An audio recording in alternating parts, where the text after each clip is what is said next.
Have you ever been forced to choose between your own future and someone you love? To stand at a crossroads where both paths lead to heartbreak? That's exactly where I found myself last year, when my parents delivered an ultimatum that would change everything. It's either your life or your brother's.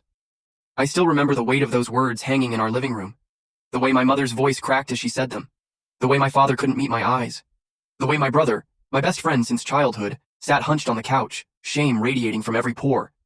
In that moment, our family's carefully constructed facade finally shattered completely, leaving us exposed in the harsh light of reality. Before you continue watching, hit that subscribe button and notification bell. This story isn't easy to tell, but I promise it contains truths about family, addiction, and impossible choices that might just help someone out there feeling as lost as I once did. Because if there's one thing I've learned through this journey, it's that the most painful experiences often contain the most valuable lessons, if we're brave enough to face them. Growing up, Jake and I were inseparable. Just 2 years apart, we shared everything: bedrooms, toys, secrets. He was my built-in best friend, the one person who understood our family's unspoken rules. Our parents weren't the warm, huggy type. Dad worked 60-hour weeks at his accounting firm, and Mom maintained the perfect suburban facade with military precision. Appearances matter, she'd remind us before every school function, straightening my collar or fixing Jake's perpetually messy hair. The Millers don't air their dirty laundry. This mantra was drilled into us from the time we could understand words. Problems were to be handled privately, emotions managed discreetly. Our home operated like a well-oiled machine, efficient but sterile. Dad's domain was the study, where spreadsheets and client files took precedence over family dinners. Mom's territory was everywhere else, where she orchestrated our lives with calendar precision and Instagram perfection. From the outside, we were the picture-perfect family. Dad's career was thriving, Mom volunteered at every community event, I maintained a 4.0 GPA, and Jake was the charming one. While I buried myself in books, he collected friends effortlessly, his laugh drawing people like moths to flame. He was the social butterfly to my studious caterpillar, complementary opposites in our parents' showcase of successful child rearing. Our childhood photos tell the story of a family that had it all figured out. Dad in his tailored suits, Mom in her carefully selected outfits, Jake and I color-coordinated and smiling on cue. What those photos don't show are the silent dinners, the tension that hummed beneath the surface, the way we all orbited around each other without ever truly connecting. But behind our freshly painted front door, hairline fractures were forming in our family foundation. It started small: Jake missing curfew, a drop in grades, mood swings that Mom attributed to typical teenage hormones. I noticed the changes before anyone else. How his eyes seemed different somehow, how he'd disappear for hours without explanation, how money began vanishing from my wallet. "He's just finding himself," Dad would say, dismissing my concerns without looking up from his laptop. Finding himself. As if identity was something misplaced rather than constructed. As if Jake's increasingly concerning behavior was just a phase rather than a warning sign. I wanted to believe it too. It was easier than acknowledging the alternative, that my brother, my best friend, was slipping away from us one poor decision at a time. By 16, Jake had found himself in detention more times than I could count. While I was applying to colleges with a perfect academic record, he was barely passing junior year. The contrast between us grew sharper, and so did the tension at home. Mom's carefully maintained schedule now included weekly meetings with school counselors. Dad's work calls were increasingly interrupted by principals and concerned teachers. Still, we maintained the facade. Jake's issues were reframed as challenges and growing pains. My achievements were highlighted at family gatherings to balance the scales. We were still the Millers, still perfect, just with a few more cracks in the foundation that we covered with increasingly elaborate distractions. I remember the night everything changed. I was 17, Jake 15. I woke to the sound of sirens and flashing lights painting our bedroom walls in alternating red and blue. Jake had been caught at a party where someone overdosed. He wasn't responsible, but he was there, intoxicated and in possession. The police officers who brought him home spoke in low, serious tones with my parents in the foyer. I watched from the top of the stairs, heart pounding as our carefully constructed world began to crumble. Jake's eyes met mine as they led him inside, bloodshot, unfocused, but with a flash of something that looked like relief. As if he'd been waiting for this moment. Waiting for someone to finally see through the perfect family illusion. That night marked the beginning of our family's private war. One fought in hushed arguments behind closed doors and silent treatments over dinner. My parents threw money at the problem. Lawyers, counselors, private schools with better influences. Nothing worked. Jake's behavior only escalated. Weekends disappeared into mysterious absences. His friends changed from the soccer team to kids with hollow eyes and nervous energy. His bedroom door was perpetually locked, and when it wasn't, the brother I knew seemed increasingly absent from the body that moved through our house like a stranger. I tried to reach him. Late nights when our parents were asleep, I'd knock softly on his door. Sometimes he'd let me in, and for brief moments, I'd glimpse the Jake I remembered. Laughing at inside jokes, reminiscing about childhood adventures. But these moments grew rarer, shorter, until they disappeared entirely. Meanwhile, our parents' response followed a predictable pattern. Dad retreated further into work. Mom doubled down on control. Neither approach addressed the growing crisis in our midst. We were a family drowning in plain sight, each of us gasping for air while pretending we were just enjoying a swim. Music shifts to something more tense, with subtle percussion elements. If you're finding this story relatable or know someone who might, take a second to hit that like button. It helps more people find this video, and trust me, this story needs to be heard. Because what happened next is something no family ever expects to face, yet thousands do every day. While my parents were busy managing the optics of Jake's spiral, I was quietly building my escape route. Perfect grades, extracurriculars, volunteer work, anything to make my college applications shine. Stanford had been my dream since I was 12, and by senior year it felt within reach. Every test, every essay, every volunteer hour was a brick in the road leading away from our increasingly toxic home. I stayed late at school, joined every academic club possible, and spent weekends at the library, partly out of ambition, partly to avoid the unpredictable atmosphere at home. Jake's mood swung wildly between aggressive defiance and eerie calm. My parents oscillated between rigid enforcement and desperate bargaining. I just wanted out. The acceptance letter arrived on a Tuesday in April. I still remember the weight of the envelope, how my hands trembled as I opened it. "We are pleased to inform you." Those 6 words represented everything I'd worked for. Freedom, a future, a life beyond the suffocating tension of our home. I stood in the driveway clutching that letter, allowing myself a moment of pure, unadulterated joy. Stanford, the culmination of years of late nights, perfect papers, and strategic planning. I'd done it. I'd secured my escape. Mom cried when I showed her, actual tears breaking through her carefully applied makeup. Dad clapped me on the shoulder, the closest he came to physical affection, and muttered something about being proud. For one shining moment, we were the family from the photographs again. Jake even hugged me, whispered, "You deserve this," in my ear, with what sounded like genuine happiness. But my celebration was short-lived. That same night, Jake didn't come home. 1 hour past curfew became 2, then 3. Mom paced the living room, phone clutched to her chest. Dad sat stone-faced at the kitchen table. By 3 a.m., we were filing a missing persons report. The officer who took our statement looked bored, explaining that teenagers run away all the time, usually returning within 24 hours. But something in my mother's voice, a tremor I'd never heard before, seemed to convince him this was different. He took detailed notes about Jake's appearance, his friends, the places he frequented. The next day passed in a blur of phone calls and growing dread. My acceptance letter sat forgotten on the kitchen counter, gradually buried under coffee cups and takeout containers as my parents maintained their vigil by the phone. I called every friend of Jake's I could think of, each conversation more desperate than the last. No one had seen him, or they weren't admitting it if they had. They found him 2 days later in a motel room, barely conscious, surrounded by evidence of a binge that could have killed him. The hospital staff spoke in hushed tones about lucky timing and narrow escapes. My parents aged years in those 48 hours. I wasn't allowed to see him at first. "He's not stable," the doctors explained. What they meant became clear when I finally was permitted into his room. My brother, my vibrant, laughing brother, lay pale against the hospital sheets, tubes snaking from his arms, monitors beeping steadily beside him. His eyes, when they opened, were vacant. He didn't seem to recognize me. "Opioids," the doctor told my parents in the hallway, voice clinically detached. "Combined with alcohol and benzodiazepines. It's a miracle his respiratory system didn't shut down completely." Miracle. The word hung in the sterile hospital air like a cruel joke. There was nothing miraculous about watching my brother fight for his life because of substances he'd willingly put into his body. Nothing divine about the way my mother collapsed into a plastic chair or how my father's hands shook as he signed insurance forms. Jake was admitted to his first rehab facility the following week. 30 days, they said. 30 days and he'd come home clean, ready to start fresh. My parents drained their savings account to pay for it, the same savings they'd set aside for our college educations. "It's an investment in his future," Mom explained, not meeting my eyes as she wrote the check that represented years of careful financial planning. I nodded, swallowing the selfish question burning in my throat. What about my future? The rehab facility was 3 hours away, a sprawling campus with manicured lawns and colonial architecture that made it look more like a country club than a treatment center. This illusion was deliberate, the admissions counselor explained. Recovery shouldn't feel like punishment. We were allowed to visit after the first week. Jake looked better, clearer eyes, steadier hands. He hugged each of us with an intensity that felt both genuine and rehearsed, like he'd been coached on appropriate family interactions. The conversation was stilted, full of recovery jargon that sounded foreign coming from my brother's mouth. "I'm working my program," he told us earnestly, taking it one day at a time. My parents nodded encouragingly, relief evident in their posture.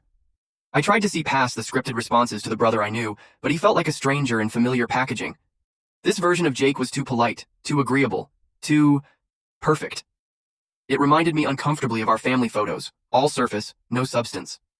While Jake was away, I received my financial aid package from Stanford. The scholarship covered 70%. Impressive, but nowhere near enough. The remaining balance loomed like a mountain I couldn't climb, not without the savings my parents had just spent. "We'll figure something out," Dad promised, but his voice lacked conviction. We both knew the numbers didn't add up. His company was downsizing. Mom's nursing salary barely covered our monthly expenses. The college fund had been our safety net, and now it was gone. I spent nights researching loans, work-study programs, alternative scholarships, anything to make Stanford possible. But each option came with caveats and complications. Co-signers with good credit, income requirements, deadlines I'd already missed. Jake came home after 30 days with clear eyes and rehearsed apologies. For 6 weeks, hope bloomed cautiously in our household. He attended meetings, passed drug tests, even got a part-time job at the local grocery store. My parents watched him like hawks, celebrating each small victory as if it were a major achievement. 30 days sober, Mom announced at dinner, presenting Jake with a cake she'd baked herself. Employee of the month at work, Dad reported proudly, though Jake had only been there 3 weeks. I played along, clapping at appropriate moments, offering encouragement when expected. But privately, I wondered if we weren't setting ourselves up for disappointment. Recovery statistics weren't encouraging. First attempts rarely stuck. We were treating Jake's sobriety like a permanent state, rather than the fragile day-by-day reality it was. Meanwhile, I deferred my Stanford acceptance for a year, taking classes at community college to save money. I told myself it was temporary, just a detour on my path. I didn't resent Jake, not really. This wasn't his fault. Addiction is a disease, the counselors reminded us, not a choice. But diseases have relapses. If you're still with me, thank you. This isn't easy to share. Take a moment to comment below if you've ever had to put your dreams on hold for someone you love. Sometimes knowing we're not alone makes all the difference. And trust me, what happened next would test our family in ways we never imagined possible. 3 months, 2 weeks, and 4 days after coming home from rehab, Jake disappeared again. This time, he took more than just himself. My laptop vanished, Mom's jewelry, Dad's emergency cash, and the new credit card my parents had cautiously entrusted to him for emergencies only. I discovered the theft first. Coming home from my community college classes, I found my bedroom door ajar, unusual since I always closed it. Inside, drawers hung open, contents disturbed. My laptop, essential for school, was gone from my desk. So was the jar of cash I'd been saving from my part-time job. Panic rose in my throat as I checked my hiding spots, each one empty. When I called my parents, Mom was already on her way home, voice tight with dread. "My jewelry box is empty too," she confirmed, "and your father can't reach Jake." By evening, the full extent of the damage was clear. Beyond the physical items, Jake had maxed out the credit card at ATMs, $2,000 in cash withdrawals over 48 hours. He'd also emptied his bank account and taken the emergency cash Dad kept in his desk drawer. All told, he'd walked away with nearly $5,000 in cash and valuables. When the bank called about suspicious charges totaling nearly $5,000, something inside my father broke. I watched it happen. The moment the last thread of his patience snapped. He didn't yell. He didn't curse. He simply sat down at the kitchen table and put his head in his hands. "I can't do this anymore," he whispered. It was the first time I'd ever seen him cry. My stoic, emotionally distant father, the man who'd remained composed through business failures, family deaths, and Jake's first overdose, finally crumbled.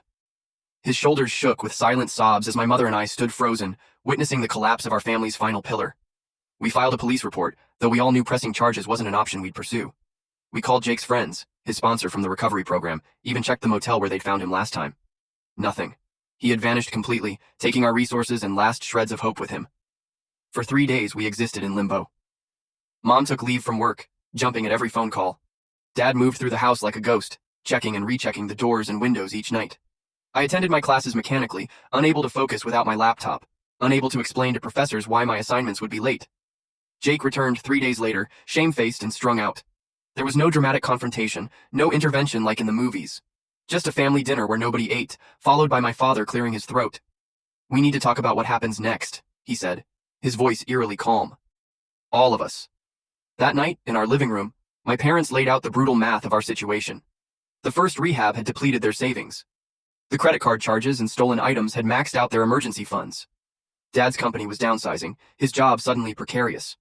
Mom had already taken on extra shifts at the hospital where she worked as a nurse. "We can't support both of you right now," Mom said, tears streaming down her face. "We just can't." The ultimatum wasn't delivered cruelly. There were no raised voices, no accusations, just the cold reality of finite resources and impossible choices. "Jake needs long-term treatment," Dad explained, his voice hollow with exhaustion. Not 30 days, 6 months minimum in a residential facility. Insurance covers part, but not nearly enough. He turned to me, eyes hollow with defeat. Your Stanford tuition or Jake's treatment. That's where we are. We can't do both. The room spun around me. You're asking me to choose between my future and my brother's life? No, Mom interjected, reaching for my hand across the coffee table. We're telling you the choice we're forced to make as parents. We love you both equally, but right now, Jake will die without help. The clinical detachment in her voice, the nurse overriding the mother, sent chills through me. She wasn't exaggerating for effect. This wasn't emotional manipulation. My brother was killing himself, and without intervention, the outcome was tragically predictable. Jake hadn't spoken a word until then. When he finally looked up, his eyes, so similar to mine, were drowning in shame. I never meant for this to happen, he whispered, voice cracking. I'm so sorry. I wanted to hate him in that moment. It would have been easier. But looking at my little brother, I saw past the addiction to the kid who'd once stayed up all night when I had the flu, who defended me against bullies despite being younger and smaller, who'd been my first and best friend before substances stole him away piece by piece. What if I get loans? I suggested desperately. Work full-time while studying? Dad shook his head. We've run the numbers every way possible. Even with loans, we'd need to co-sign. Our credit is shot from the rehab bills and what Jake took. No bank will approve us now. Community college, Mom suggested gently. You could finish your associate's degree, then transfer somewhere more affordable. Somewhere more affordable. The words felt like a slap. Stanford wasn't just any university. It was my dream, my ticket to opportunities that would shape the rest of my life. The connections, the prestige, the doors it would open. None of that could be replicated at somewhere more affordable. The walls of our perfect suburban home seemed to close in around me. My dream school, my carefully plotted escape, all of it hanging by a thread because my brother couldn't stay sober. This is where many families break apart forever. If you're finding value in this story, please hit that like button and share it with someone who might need to hear it. And if you haven't subscribed yet, now's the time. The next part of this story contains the hardest decision I've ever had to make. That night, I didn't sleep. I sat on our back porch until sunrise, watching the neighborhood come alive. The joggers, the dog walkers, the commuters backing out of driveways, all these normal lives unfolding while mine imploded. Our porch swing creaked rhythmically as I pushed against the wooden deck with my foot, the same motion that had soothed me since childhood. The familiar sound was a stark contrast to the chaos in my mind. How had we arrived here? When had my brother's addiction become the gravitational center around which our entire family orbited? I thought about what Stanford represented. Freedom from our dysfunctional home, recognition of my hard work, connections that would open doors for the rest of my life. I'd earned that acceptance letter. I deserved that future. Stanford wasn't just a college. It was the culmination of a strategy I'd been executing since freshman year. Every AP class, every extracurricular, every summer internship had been carefully selected to build the perfect application. I'd sacrificed sleep, social life, even my health at times, all working toward this goal. To lose it now felt like having the finish line moved just as I was about to cross it. But then I thought about Jake. My brother wasn't just an addict. He was a 17-year-old kid drowning in a disease he didn't ask for and couldn't control alone. If my parents chose my education over his treatment and he died from an overdose, could I live with that knowledge? Could they? The rational part of my brain argued that his addiction wasn't my responsibility. I hadn't forced those substances on him. I hadn't made those choices. Why should my future be collateral damage in his self-destruction? But the deeper part of me, the part that remembered building forts with Jake in the living room, teaching him to ride a bike, helping him with math homework, knew it wasn't that simple. Addiction doesn't follow the rules of fairness or logic. It doesn't care about who deserves what. Around dawn, Jake found me on the porch. He looked smaller somehow, hollowed out by shame and withdrawal. His hands trembled slightly as he lowered himself onto the swing beside me. You should go to Stanford, he said, voice raspy from crying. I'll figure something out. Like what? I asked, not unkindly. He shrugged, eyes fixed on the horizon where the sun was beginning to paint the sky in shades of pink and gold. I don't know. State-funded program maybe, or I'll just try harder this time. We both knew those weren't real solutions. State programs had waiting lists months long, and trying harder hadn't worked the first 3 times. This isn't fair to you, he continued, picking at a loose thread on his sweatshirt sleeve. I've already ruined enough. Something in his defeated tone scared me more than his anger or denial ever had. It sounded like goodbye. Are you thinking about hurting yourself? I asked directly, turning to face him. He didn't answer immediately, which was answer enough. Jake, I said, grabbing his hand, promise me you won't. What's the point? He whispered. I'm just causing pain to everyone I love. Mom and Dad are broke because of me. You're losing Stanford because of me. Everyone would be better off if... Stop, I interrupted. That's the addiction talking, not you. Is it? He challenged, finally meeting my eyes. Because from where I'm sitting, it looks like objective reality. I'm a drain, a burden, a problem that can't be fixed. His words hit me like physical blows. This wasn't just addiction. This was depression, hopelessness, self-hatred so deep it had become his identity. And in that moment, I realized something crucial. Stanford would always be there. Other universities would always be there. But Jake might not be, if we didn't act now. That afternoon, I asked my parents for 24 hours to make my decision.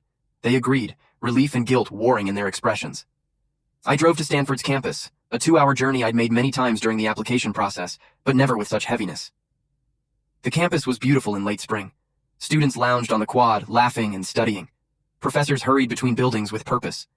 This could be my life in 3 months. These could be my people, my opportunities, my future. I walked the paths I'd imagined myself taking to classes. I sat in the library where I'd planned to study. I visited the dorm where I might have lived. With each step, I tried to feel the excitement that had always accompanied thoughts of Stanford, but it was muted now, overshadowed by the image of Jake's hopeless eyes. I sat under a tree and called my best friend Layla. "They can't make you choose this," she insisted when I explained the situation. "It's emotional blackmail." "It's not that simple," I replied, watching a group of students play frisbee on the lawn. "They're out of options." "Then Jake should be the one to sacrifice. He created this situation." Her words made logical sense, but they felt wrong in my heart. Addiction had created this situation, not Jake. And addiction doesn't respond to logic or fairness or whose turn it is to sacrifice. "What would you do?" I asked her. Honestly. She was quiet for a long moment. "I don't know," she finally admitted. "I want to say I'd choose my future, but it's your brother. If something happened to him because you chose college instead." She didn't finish the sentence. She didn't need to. As the sun set over Stanford's iconic buildings, I realized I was asking the wrong question. This wasn't about choosing between my future and Jake's life. It was about what kind of future I wanted.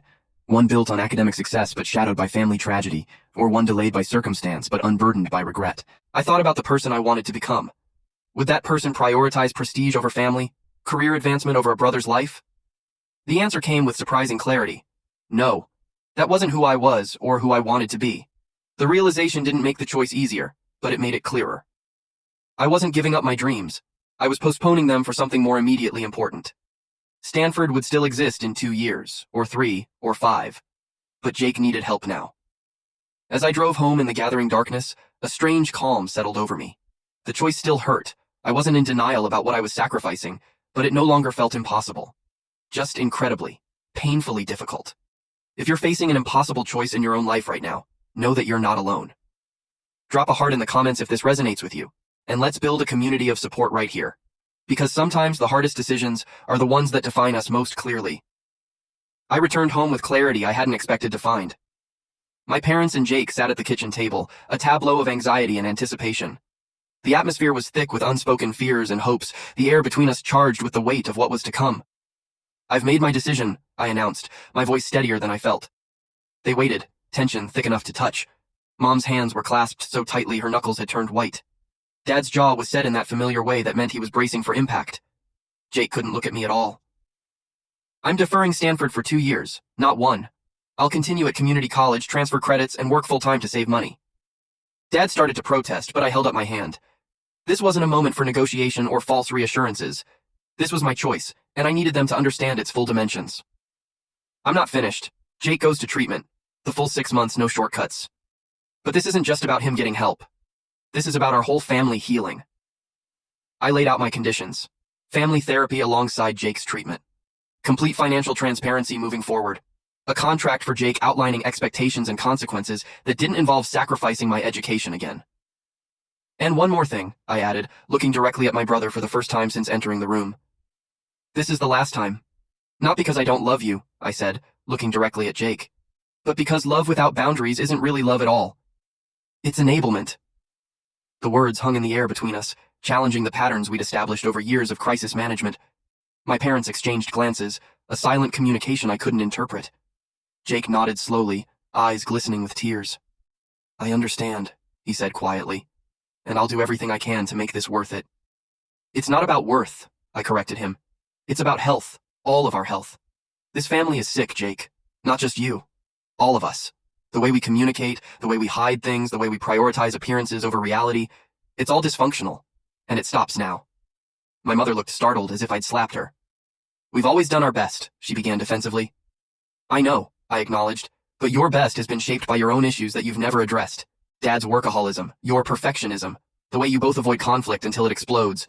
We all need help, not just Jake. It was the most direct I'd ever been with my parents. In our family, such honesty was usually considered disrespectful. But I was beyond caring about our unspoken rules. They had failed us. All of us. To my surprise, my father nodded slowly. "She's right," he said to my mother. "We've been so focused on fixing Jake that we haven't looked at the bigger picture." The plan wasn't perfect. 2 years at community college meant potentially losing my scholarship. Working full-time while studying would be exhausting. There was no guarantee Jake's treatment would stick this time. But for the first time in years, we were addressing our family's issues honestly. No more pretending everything was fine. No more sacrificing one child to save another. Jake entered treatment the following week. The facility was less luxurious than the first, but the program was more comprehensive. 6 months of residential care, followed by intensive outpatient therapy and sober living. My parents began attending Al-Anon meetings, slowly unlearning the codependency that had enabled Jake's addiction. I enrolled in summer classes at the community college and found a job as a research assistant for a professor with Stanford connections. The work was challenging and relevant to my field, a small victory in a season of compromise. The first 3 months were the hardest. I missed Jake despite everything. My parents struggled with the family therapy sessions, defensive about their parenting choices. I battled resentment on my worst days, wondering if I'd made the right choice. There were moments when the sacrifice felt too great. Seeing social media posts from friends who were starting at prestigious universities while I commuted to community college. Calculating how long it would take to save enough for even one semester at Stanford. Explaining to relatives why I wasn't at the school that had accepted me. But slowly, almost imperceptibly, things began to shift. In our weekly family sessions at Jake's treatment center, we learned to communicate without accusation. My parents acknowledged the pressure they'd put on both of us to maintain appearances. I admitted my jealousy of the attention Jake's addiction had commanded. And Jake, my brother, began to emerge from behind the disease that had held him hostage. In his 4th month of treatment, he wrote me a letter that I still keep in my wallet. "I don't have the right to ask for your forgiveness, but I'm asking anyway. Not just for the things I took, but for the opportunities I cost you. I promise I'm doing the work this time. Not just getting sober, but understanding why I couldn't stay that way before. I don't expect you to believe me yet. I wouldn't. But I'm going to show you, day by day, that your sacrifice wasn't wasted. I love you. I'm sorry. I'm trying." Those last 3 words, "I'm sorry, I'm trying," became a mantra for our entire family. When Dad missed a therapy session because of work, he apologized and rescheduled rather than making excuses. When Mom slipped into old patterns of controlling behavior, she caught herself. "I'm sorry, I'm trying." Simple words that acknowledged imperfection while committing to growth. As for me, I found unexpected benefits in my detour. The community college professors were more accessible than they might have been at Stanford. My research position introduced me to mentors who took a personal interest in my development. I was building a different kind of foundation than I'd planned, but it was solid in its own way. If this story has touched you in any way, please consider subscribing. There's more to share, and your support means everything. Leave a comment about a time someone believed in you when they had every reason not to. Your story might be exactly what someone else needs to hear today. It's been 18 months since that impossible choice.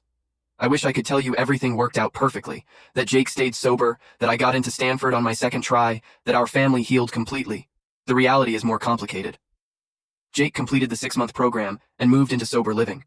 He's had one relapse, a brief slip that he reported himself before it spiraled. He's working now, earning his GED and paying my parents back in small, consistent installments. Recovery isn't linear, his counselor reminds us. It's a daily choice, sometimes an hourly one. The relapse happened 4 months after he completed residential treatment. A bad day at work, an old friend with access to pills, a moment of weakness, the familiar pattern reasserted itself with frightening speed. But this time was different. This time Jake called his sponsor immediately. This time, he came home and told us what had happened instead of disappearing. This time, he recommitted to his program before the slip became a slide. Watching him navigate that crisis taught me something important about both addiction and character. Sobriety isn't about never falling, it's about how you respond when you do. Jake's response showed me he was serious about recovery in a way he hadn't been before. My parents have changed in ways I never expected. Dad works less, talks more. He started seeing a therapist for the first time in his life, addressing the workaholic tendencies that had been his primary coping mechanism. Mom has stopped obsessing about what the neighbors think. She's made genuine friends rather than strategic social connections. They're learning to love each other again in the spaces where worry used to live. Their marriage, which I'd always perceived as stable but distant, has transformed. They hold hands now. They disagree openly instead of intense whispers behind closed doors. They've started taking weekend trips together, small adventures that would have been unthinkable in our appearance-focused past. As for me, I didn't return to Stanford. After a year at community college, I transferred to UC Berkeley with a partial scholarship. It's not the future I planned, but it's a future with promise. I'm studying psychology now, with a focus on addiction and family systems. My own experience has become the foundation for my purpose. Berkeley wasn't my dream school, but it's become the right school. The psychology department is excellent, and my research on family dynamics and addiction recovery has already been published in an undergraduate journal. My community college credits transferred seamlessly, and the scholarship covers enough that I can work part-time instead of full-time. The choice I made wasn't really between my life and my brother's. It was between the future I'd imagined and the reality we needed to face together. By choosing to stay and fight for my family's healing, I didn't give up my dreams, I transformed them. There are still hard days when I see my former classmates' social media posts from Stanford and feel the sting of what might have been. Days when Jake struggles and I wonder if anything has really changed. Days when the old patterns of resentment and enabling threaten to resurface. Last month I ran into my high school valedictorian at a coffee shop. She's at Stanford now, exactly where I should have been. As she chatted about her classes, her internships, her study abroad plans, I felt that familiar twist of envy. What would my life look like if Jake had never started using? If my parents had handled his addiction differently? If I'd chosen myself instead of my family? But these counterfactuals are pointless exercises. They offer no insight, no path forward. They're just another form of self-torture, another way to avoid accepting reality as it is. The truth is, I don't know who I would be if I'd gone to Stanford as planned. That version of me exists only in imagination. The real me, the one who made a difficult choice and lived with its consequences, is right here.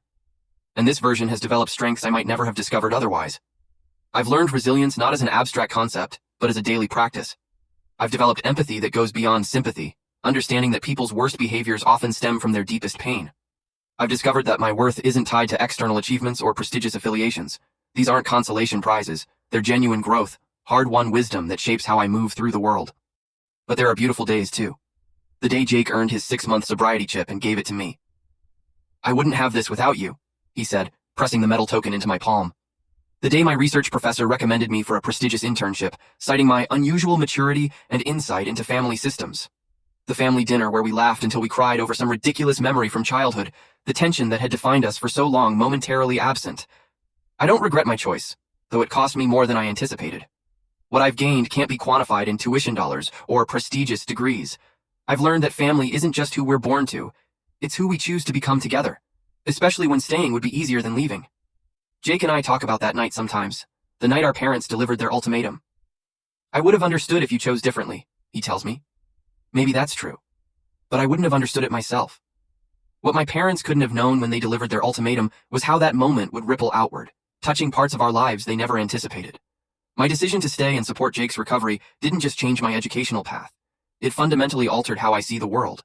The psychology classes I'm taking now aren't just academic exercises. They're windows into my own family's dynamics. Every theory I learn, every case study I analyze, I filter through the lens of our experience. There was a lecture last semester about the concept of identified patients, how families often unconsciously designate one member as the sick one to avoid confronting systemic issues. I sat in that classroom, heart pounding, recognizing patterns I'd never had words for before. Jake had been our identified patient, but the sickness ran through our entire family system. Dad's workaholism, mom's perfectionism, my achievement addiction. We were all self-medicating in our own ways. That night, I called Jake and shared what I'd learned. We talked for 3 hours, connecting dots we'd never seen before. "Maybe I was just the one who got caught," he said quietly. It wasn't an excuse for his actions, but it was a context we'd never considered. These insights haven't just helped me understand our past, they're shaping my future. I've started volunteering at a family support program for teens with substance use disorders. Twice a week I sit with parents and siblings who are where we were 2 years ago, terrified, angry, desperate for solutions. I don't have all the answers, but I can offer something perhaps more valuable, proof that there's life on the other side of crisis. One mother approached me after a session last month, eyes rimmed red from crying. "My daughter hasn't spoken to her brother since his last relapse," she told me. "She says she's done with him forever." I nodded, remembering the times I'd felt the same way about Jake. "Ask her what she's really afraid of," I suggested. "It's rarely just anger. It's fear of hoping again, fear of being disappointed, fear of losing someone you love inch by inch." The woman hugged me so tightly I could barely breathe. "Thank you for not giving up on your brother," she whispered. "It gives me hope for mine." These moments, these unexpected connections born from our family's darkest chapter, have become the silver lining I never anticipated. My sacrifice has become my strength, my pain transformed into purpose. Jake sees it too. He's working at a coffee shop now, saving for community college classes. "I want to be a counselor," he told me recently. "I know what it's like to be the family disappointment. Maybe I can help other kids not feel so alone." I smiled, recognizing the healing in his ambition. You were never a disappointment, I told him. Just a kid who got lost for a while. He shook his head. I was both. But that's the thing about disappointments. They're not permanent unless you make them that way. My brother, the philosopher. Who would have thought? The ripples extend beyond our immediate family, too. My parents have become advocates in their own way. Dad speaks at business lunches about the importance of mental health benefits and addiction coverage in corporate insurance plans. Mom has started a support group for parents at her hospital. They've stepped out from behind the facade of perfection into authentic community. Even my academic trajectory has been shaped by this experience.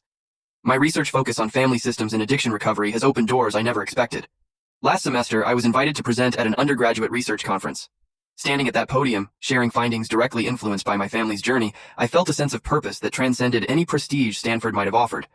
After my presentation, a professor from Harvard approached me. Your analysis shows unusual depth, she commented. Most undergraduates don't grasp the nuances of family dynamics in addiction contexts so clearly. I've had some personal experience, I admitted. She nodded. It shows, and it makes your work compelling in a way pure academic knowledge never could.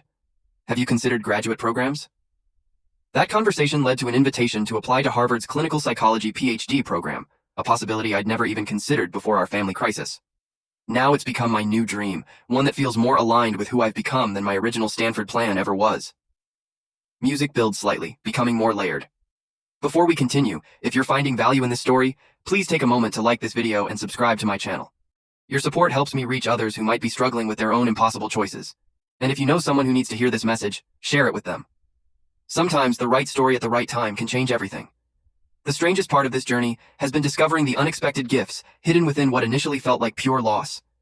When I deferred Stanford, I grieved what I thought was the death of my perfect future. What I couldn't see then was the birth of something equally valuable. Working while studying has taught me time management skills my Stanford classmates are only now developing. Living at home through crisis has given me emotional resilience that can't be learned in any classroom.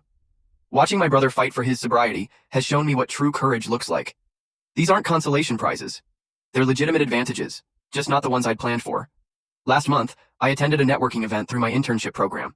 The keynote speaker was a Stanford alumna who'd gone on to found a successful healthcare startup. During the reception, we ended up in conversation about my research project on family systems in addiction recovery.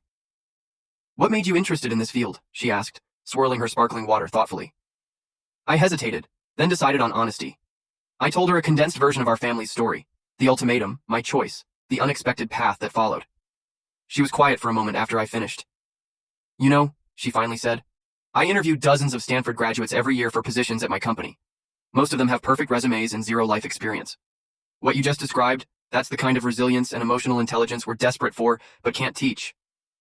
She handed me her business card with her personal email written on the back. When you finish your degree, contact me. We need people like you.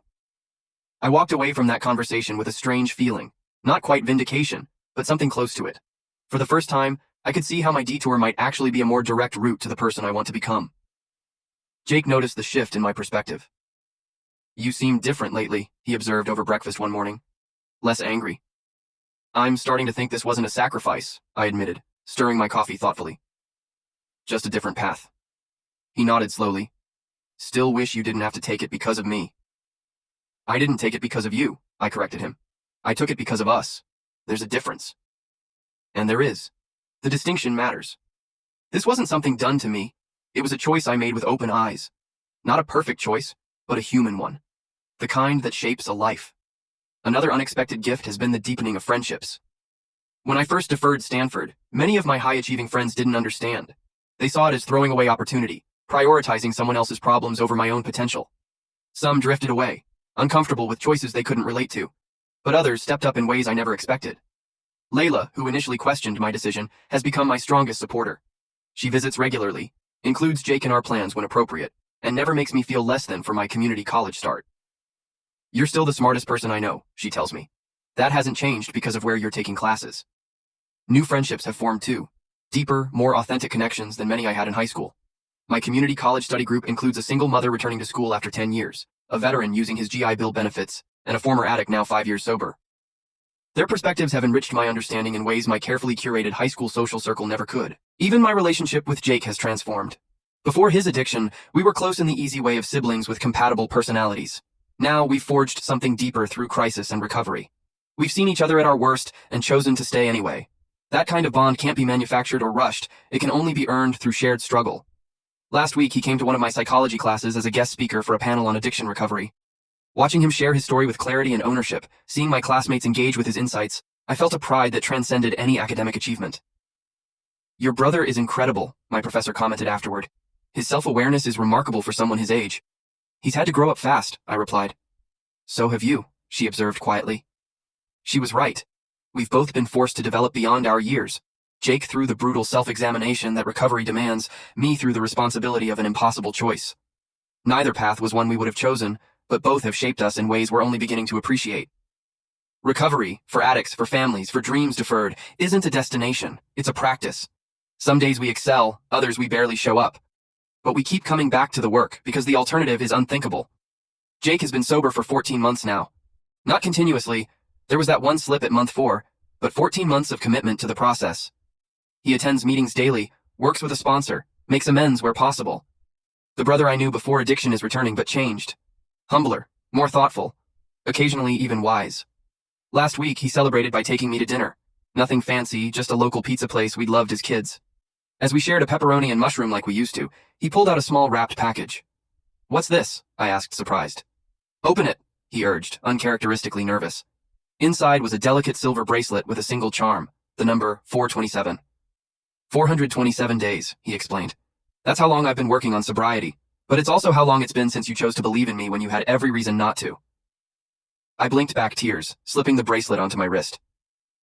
"It looks good on you," he said softly. "Like you were meant to wear it." These moments, these unexpected gifts of connection, make the sacrifice worthwhile. Not because they balance the scales, but because they remind me that life isn't a zero-sum game. My loss wasn't necessarily Jake's gain. My choice created space for both of us to grow in ways neither of us anticipated. My parents are different too. They've stopped measuring success by external markers, prestigious schools, impressive careers, what the neighbors might think. They've learned to celebrate smaller victories, honest conversations, boundaries respected, promises kept. Dad called me into his study last week, awkwardly formal as always. On his desk was a folder labeled Stanford Fund. "We've been setting aside money again," he explained, not quite meeting my eyes. "Not as much as before, but something. If you want to reapply for your final year." I was touched by the gesture, but I shook my head. "I'm good where I am," I told him. And I meant it. Berkeley isn't Stanford, but it's become mine in a way Stanford never was. I found my people here, other students with complicated lives and non-linear paths. My research is gaining attention. My professor has mentioned PhD programs. The future is taking shape again, different, but no less bright. As for Jake, he celebrated his 18th month of sobriety last week. We had a small family dinner. Nothing elaborate, just the 4 of us around the table that had witnessed so many painful moments. Mom made his favorite lasagna. Dad actually left work early. I brought a journal I'd been keeping since the night of the ultimatum, filled with observations and reflections on our journey. "This is for you," I told Jake, sliding it across the table. "I thought you might want to see what this looked like from my side." He hesitated. "Are you sure? I bet there's some pretty ugly stuff in there about me." "About the disease," I corrected. "Not about you, and yes, I'm sure. No more family secrets, remember?" He nodded, running his fingers over the cover. "Thank you. For this and, everything." I smiled. That's what big sisters do. We show up. Later that night, as I was leaving, Jake walked me to my car. The spring air was cool, the neighborhood quiet except for distant wind chimes. "I've been thinking about what you said before," he told me. "About how this wasn't a sacrifice, just a different path. And I think maybe it was both. A sacrifice that turned into a different path, but still a sacrifice." I leaned against my car, considering his words. "Maybe you're right. I just want you to know I see it," he continued. "What you gave up, what it cost. I see it, and I'm grateful, and I'm doing everything I can to make it worth it." I hugged him then, this brother of mine who had caused so much pain and was working so hard to heal it. "It already is worth it," I whispered. "Just stay." And that's the truth at the heart of our story. Not that sacrifices don't hurt. They do. Not that different paths are always better. Sometimes they're just different. But that love, when chosen deliberately, with eyes wide open to its cost, is always worth it. So here we are, 2 years after the impossible choice, not at the end of our story, but perhaps at the end of its darkest chapter. Jake is 18 months sober today. I'm halfway through my degree at Berkeley. Our parents are celebrating their 25th anniversary next month, something that seemed impossible during the worst of Jake's addiction. The impossible choice wasn't really between my life or my brother's. It was about recognizing that sometimes the path forward requires us to reimagine what success looks like. For me, success now includes my brother's recovery, my parents' healing, and my own education. Not as competing priorities, but as interconnected parts of a whole life. If you're facing your own impossible choice right now, I won't pretend to have all the answers. But I can offer this. Whatever you decide, make sure it aligns with who you want to be, not just what you want to have. Sometimes the hardest choices reveal our truest selves. The metrics by which I once measured my life, prestigious schools, perfect grades, impressive achievements, have been replaced by questions that matter more. Am I living with integrity? Am I showing up for the people I love? Am I growing through challenges rather than being diminished by them? By these measures, the path I didn't choose, the Stanford path, might have left me successful but stunted. The crisis that forced our family to its knees also forced us to stand up differently, stronger, more honest, more connected. This isn't to romanticize addiction or family trauma. The pain was real. The losses were significant. Given the choice, I would erase Jake's addiction in a heartbeat. But since that option doesn't exist, I've learned to find meaning in the journey we did have, not the one I wished for. And perhaps that's the final lesson of our story. Life rarely unfolds according to plan. The measure of our character isn't how perfectly we execute our original vision, but how gracefully we adapt when that vision proves impossible. Thank you for listening to my story. If it resonated with you, please subscribe to my channel for more reflections on family, healing, and finding purpose in unexpected places. Leave a comment sharing your own experience with difficult choices. Your words might be exactly what someone else needs to hear today. And remember, even the most impossible seeming choices contain possibilities we can't yet imagine. The door that closes may hurt in the moment, but it forces us to find windows we never knew existed.